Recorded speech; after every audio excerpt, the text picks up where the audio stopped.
Hi all, అందరు ఎలా ఉన్నారు? మార్నింగ్ బ్రేక్ఫాస్ట్ అయిన తర్వాత I had to declutter few things. Usually మనం ఏ వస్తువు అయినా, బ్యాగ్స్ అయినా లేదా క్లోత్స్ అయినా ఎప్పుడో ఒకప్పుడు యూజ్ అవ్వచ్చు అని ప్రతి ఒక్కటి అలాగే స్టోర్ చేసుకుంటాం. బట్ కొన్ని అస్సలు వాడం.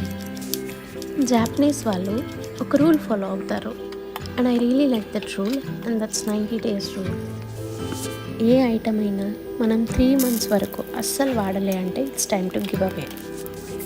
ఇల్లంతా ఎన్ని వస్తువులతో నింపుతామో మన మైండ్ కూడా అంతే హెవీ అనిపిస్తుంది. ఒక్కసారి ఆ వస్తువులతో డిటాచ్ అయ్యి give it to someone who's in need, you will feel much better. And the next time you will have very less to declutter. Coming back to my tomato curry, it's a simple one. ప్యాన్లో oil వేసుకుని ఆవాలు, curry leaves, onions, tomato, garlic, spices అన్నీ add చేసి మంచిగా fry చేసి తగినంత water పోసుకుంటే you're done. Thanks for watching.